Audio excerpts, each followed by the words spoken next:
Bonjour à tous, on se retrouve aujourd'hui pour un second format story sur une histoire qui me paraît fascinante, celle des banques de graines de cannabis néerlandaises.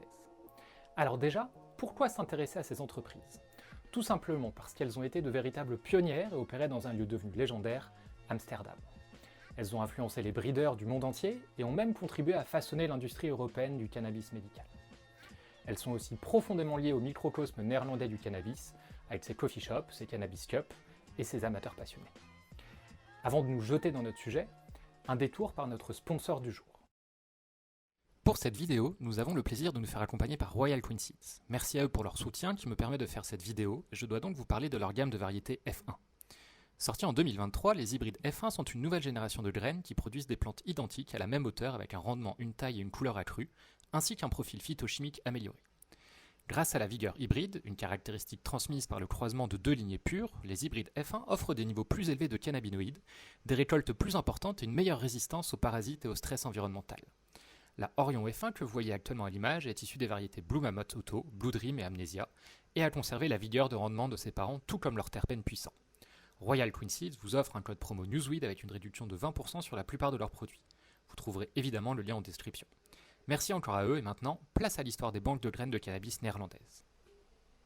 En premier lieu, pourquoi les Pays-Bas sont une terre de tolérance pour le cannabis? Car c'est une terre de tolérance tout court. Petit instant histoire, c'est un peu scolaire mais ça permet de comprendre beaucoup de choses. Avant les années 60, les Pays-Bas appliquaient une approche très répressive sur les drogues douces. Les Pays-Bas ont pourtant une histoire avec le cannabis qui remonte aux années 1920, la plante étant légale dans les Indes néerlandaises jusqu'en 1927. En 1928, et uniquement parce que cela avait été rendu obligatoire par la Convention de Genève de 1925, les Pays-Bas se dirigent vers une régulation plus active des drogues, en incorporant l'importation et l'exportation de cannabis dans l'Opium Act, qui régit les substances interdites et les activités liées. La loi sur l'opium correspond en fait à la loi néerlandaise en matière de drogue. Créée en 1919, elle classe comme souvent les drogues en différentes listes. La liste 1 contient les drogues dures à haut risque et la liste 2, les drogues douces acceptables. L'usage de cannabis sera tenu hors de ces listes jusqu'en 1953 lorsque la possession, la fabrication et la vente de cannabis deviennent des infractions pénales en rentrant dans la liste 2. Dans les années 70, les choses changent. Les Pays-Bas deviennent plus tolérants face à la consommation de drogue douce pour différentes raisons. Parallèlement aux troubles politiques et sociaux des années 1960, une explosion mondiale de la consommation de cannabis et de psychédéliques se produit, en partie due à la mobilité facilitée des jeunes Européens. De nombreux jeunes adultes quittent le confort de leur foyer ou de leur université pour voyager dans l'Est du monde. À cette époque, la situation politique mondiale était telle que l'on pouvait conduire de l'Europe à Tanger, Delhi ou Kaboul, ou même aller jusqu'à Bangkok par le Hippie Trail. Au cours de leur voyage, les jeunes aventuriers adoptent de nombreuses pratiques étrangères, de la méditation au végétarisme, en passant par la consommation de hashish. Et bientôt le hash fait le chemin inverse, vers l'Europe occidentale. Amsterdam, Francfort et d'autres villes deviennent des hubs de consommation et de distribution. Sans surprise, la réaction officielle néerlandaise à cette nouvelle tendance est rationnelle et pragmatique. Au milieu des années 1970, l'utilisation répandue de cannabis, de speed, d'héroïne et de LSD présente divers degrés de risque pour la santé des citoyens néerlandais. La ministre de la Santé et de l'Intérieur de l'époque, Irene Voorink, examine les études médicales et sociales des dommages causés par les différentes substances. Voorink note que les jeunes expérimentent souvent le tabac, le sexe, l'alcool et d'autres drogues comme des rites de passage de l'adolescence. Elle veut néanmoins réduire tout préjudice potentiel, estime que la jeunesse néerlandaise est davantage menacée que les adultes. Elle décrète que le cannabis est considérablement moins nocif que les autres drogues, et que la manière la plus courante de se tourner dans des drogues plus dures que le cannabis passe directement par les fournisseurs de drogues eux-mêmes. Voorink recommande aux autorités de cesser de persécuter les gens pour leur consommation et la vente de petites quantités de cannabis destinées à un usage personnel.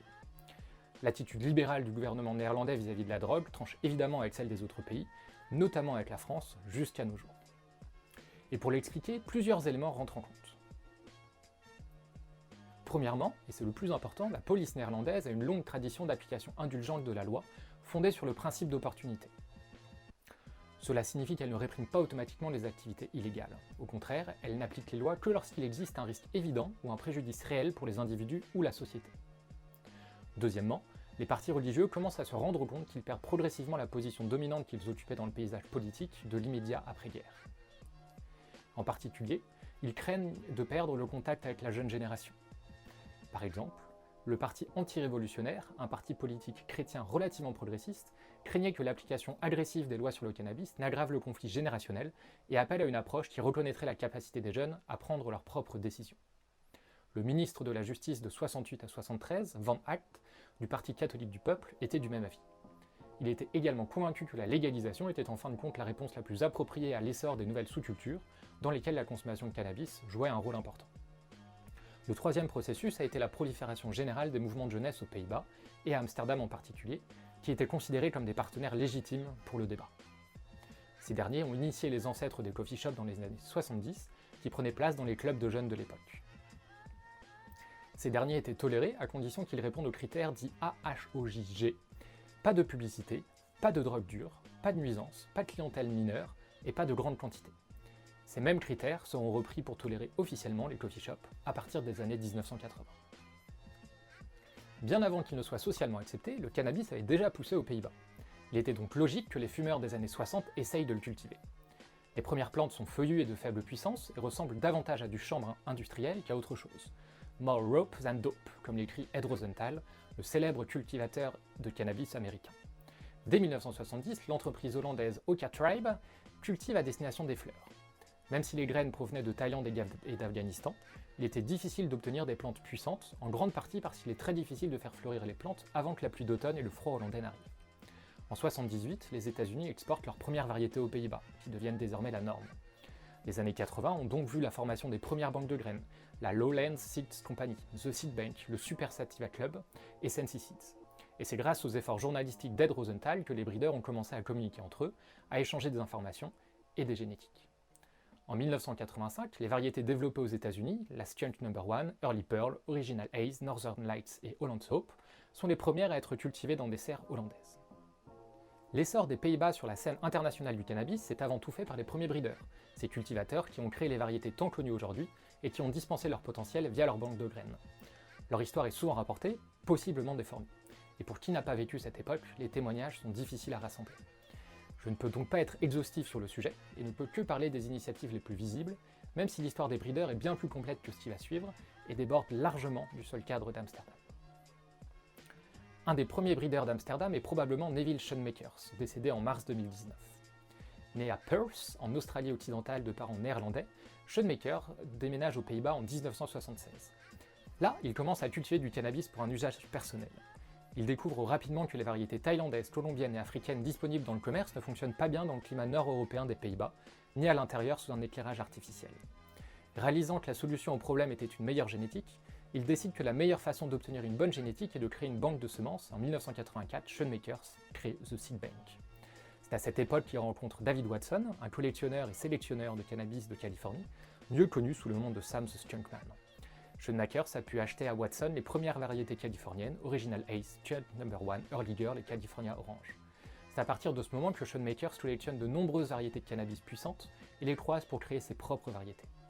Au cours de ce processus, il a pu croiser des sativas équatoriales avec des indicas afghanes pour créer des variétés plus adaptées au climat tempéré et au milieu de culture en intérieur de ses clients européens et américains. En 1986, la société de semences de cannabis de Schoenmakers est un succès avec des ventes à plus de 15 000 producteurs différents aux États-Unis. Il est à l'origine de la création de nombreuses variétés primées, telles que la Neville's Haze, Northern Lights Haze, Super Silver Haze, Neville's Skunk, Super Skunk, Silver Pearl, Silver Haze et bien d'autres. Son breeding avec la Northern Lights, une variété principalement indica, développée à l'origine dans le nord-ouest du Pacifique des États-Unis, est devenu une inspiration pour les indicas d'intérieur, et la génétique de Northern Lights se trouve dans les pédigrés de presque toutes les meilleures lignées indicas modernes. Il est surtout connu pour l'hybride F1 Northern Lights 5 X Haze. Cet hybride et ses filles ont dominé la Cannabis Cup des années 80 à nos jours. La plante originale de Northern Lights 5 X Haze de Neuville a vécu grâce à des clones et remporte toujours des prix pendant les cups. C'est ce croisement qui a conduit à de nombreuses variétés médicales modernes. En 1990, Schoenmakers est néanmoins devenu la cible de l'opération de la DEA, Green Merchant, et une plainte est déposée à la Nouvelle-Orléans, l'accusant de vente de graines de cannabis à des agents infiltrés et à des cultivateurs d'intérieur dans la région de la Nouvelle-Orléans. Le 24 juillet 1990, il est arrêté par les autorités australiennes à la demande du gouvernement américain, alors qu'il rendait visite à sa famille à Perth. Schoenmakers est incarcéré dans la prison de Fremantle pendant près d'un an sans caution, en attendant son audience d'extradition.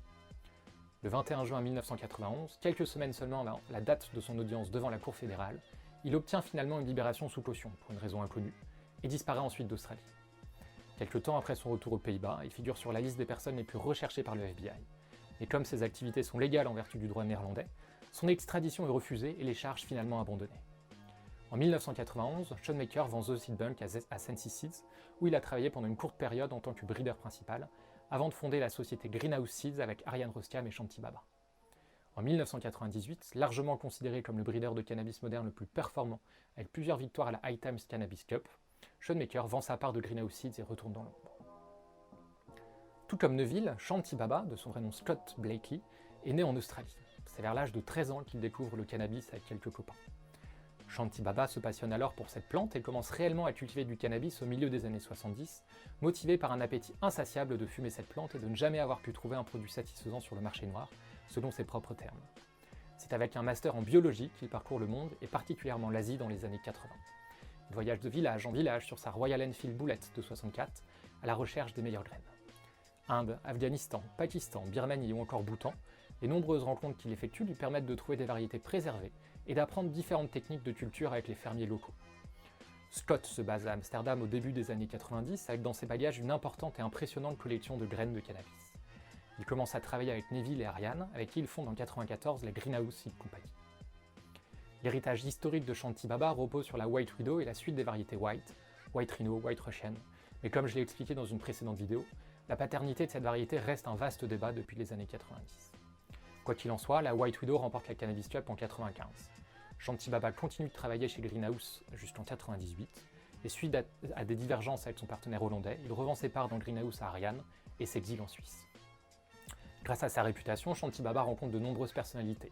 C'est en 1996 qu'il partage pour la première fois des bières avec Howard Marks, plus connu sous le nom de Mr. Nice, à l'occasion de la Cannabis Cup.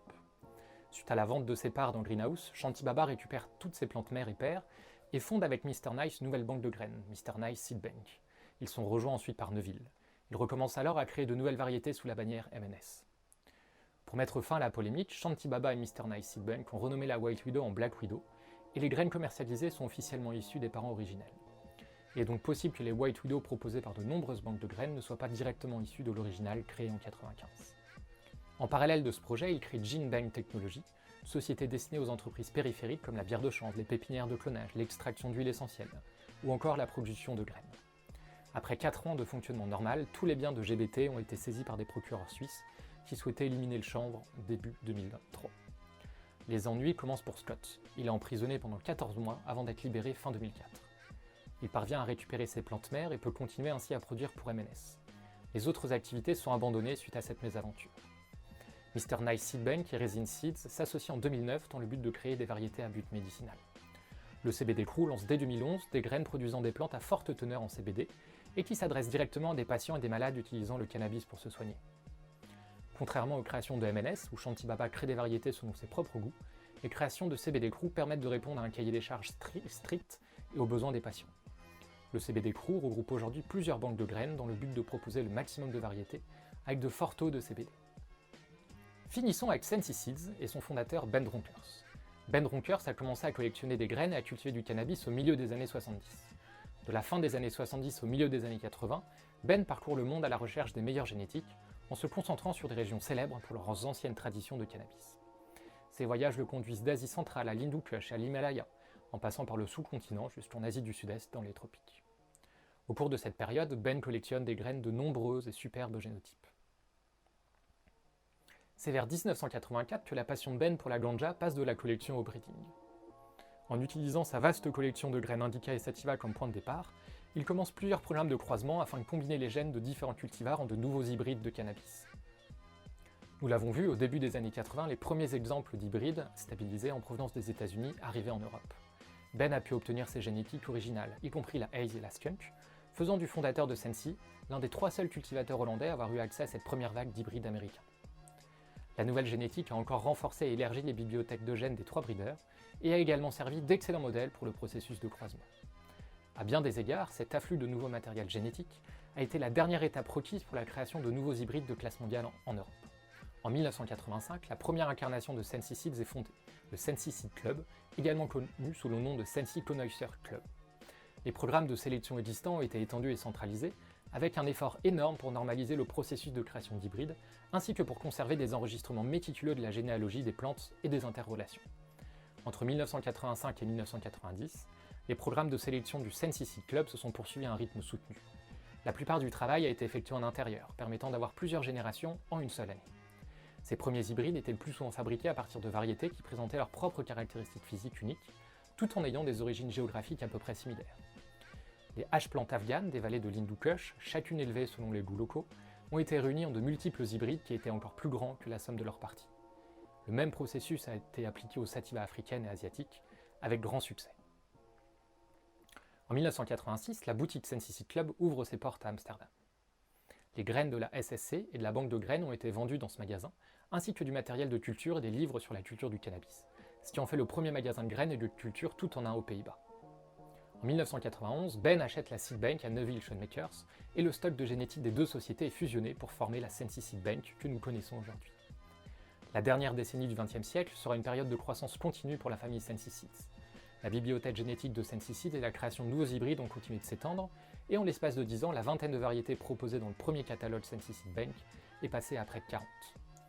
Les meilleurs hybrides originaux, tels que la Northern Lights numéro 5X Haze et la Skunk numéro 1, ont été conservés dans leur état d'origine. Les plantes mères les plus importantes se sont propagées sous les lumières dans une petite section du programme de sélection de cannabis original de Sensi.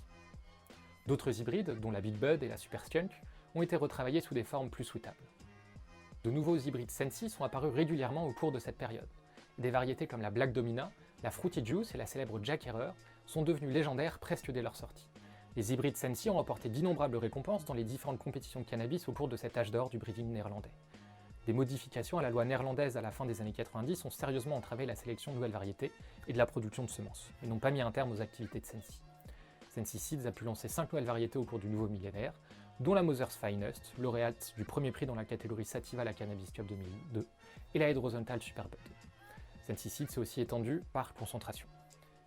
En 2006, Eddy, fondateur et propriétaire de la société de semences Flying Dutchman, a décidé de se retirer de l'industrie du cannabis et de vendre son entreprise. Sensi Seeds reprend les Flying Dutchman pour faire partie de la famille Sensi.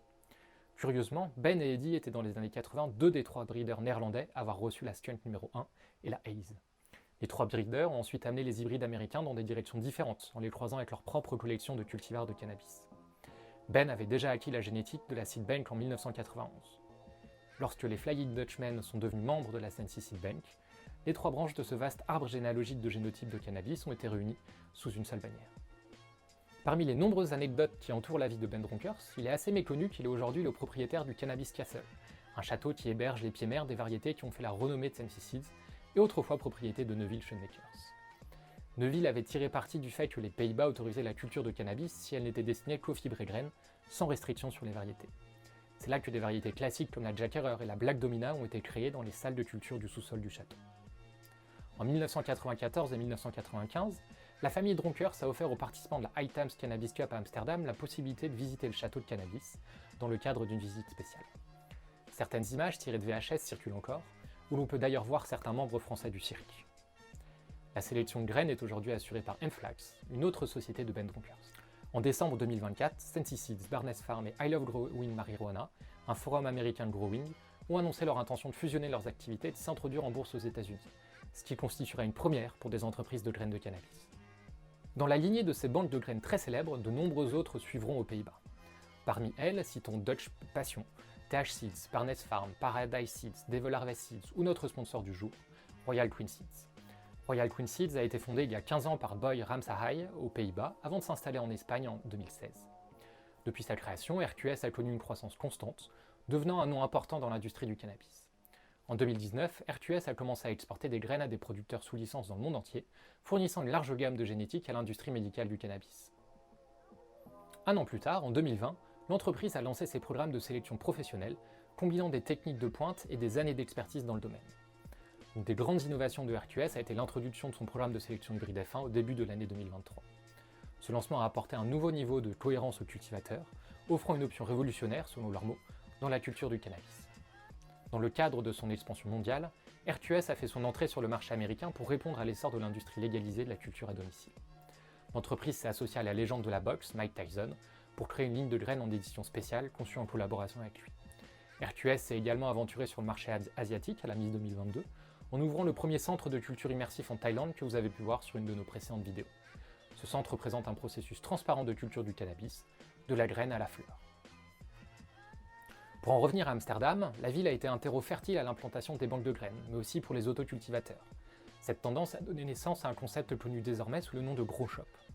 Ces magasins qui vendent des substrats, sol, coco ou système hydroélectrique, des engrais ou des lampes ont même vendu des clones, et vendent désormais des graines de cannabis féminisées depuis le début des années 90. De toute évidence, cela a aussi contribué au développement des coffee shops modernes, les petits cultivateurs fournissant pour partie la weed des coffee shops. Cela a permis d'avoir plus de choix dans les variétés et de créer une véritable scène de cannabis à Amsterdam, qui attire aujourd'hui les cultivateurs, les breeders et les passionnés du monde entier dans un microcosme entretenu par les coffee shops, les banques de graines et les passionnés. Les variétés néerlandaises de cannabis sont par ailleurs à l'origine du commerce de cannabis à usage médical. La variété la plus emblématique est la Jack Herer, commercialisée sous le nom de Bedrocan par l'entreprise du même nom. La variété Bedrocan a une teneur normalisée en THC, 22%, et CBD, 1%. Elle a été introduite pour la première fois en 2003 et est délivrée depuis dans les pharmacies après prescription d'un médecin. L'entreprise Bedrocan est, elle, une entreprise familiale fondée par deux beaux-frères en 1984. Elle développait à l'époque des techniques de culture sous serre. Les fondateurs se sont intéressés aux plantes aromatiques jusqu'à la fin des années 90. Fort de leur expérience, Bedrocan postule pour l'appel d'offres émanant du gouvernement pour encadrer la culture du cannabis médical. Bedrocan fait alors partie des deux entreprises choisies. À partir de 2002, et toujours aujourd'hui, la compagnie produit et vend du cannabis thérapeutique aux officines pharmaceutiques du pays. Elle vient de s'implanter au Danemark pour vendre aux autres pays européens et au Canada pour viser le marché nord-américain. Et de nombreuses autres variétés néerlandaises ont trouvé aujourd'hui leur place dans l'écosystème du cannabis médical. Des entreprises comme Seven Acre ou Canopy Growth ont dans leur catalogue des variétés néerlandaises, la Wappa ou la Sensi Star par exemple, de Paradise Seeds, et la White Widow. Finalement, les Néerlandais ont permis la création des variétés modernes de cannabis et l'émancipation de leurs semences, qui tenaient aussi à l'industrie néerlandaise de la culture en serre, avantage primordial face aux obstacles posés par la météo hollandaise. Les graines de cannabis sont devenues comme les tulipes, les légumes, les fromages et les tomates, un produit d'exportation majeur pour le pays. Et c'est fou de penser que quelque chose d'aussi petit qu'une graine puisse devenir une industrie de plusieurs millions d'euros. Merci encore à Royal Queen Seeds pour leur aide. N'oubliez pas d'utiliser le code promo NEWSWEED pour bénéficier de 20% de réduction sur leur site. Et si vous avez aimé cette histoire, n'oubliez pas de vous abonner, d'activer les notifications et de nous mettre un pouce bleu, ça nous aide vraiment. Rendez-vous la prochaine fois pour une nouvelle plongée dans la culture du cannabis. Merci d'avoir regardé et à très vite!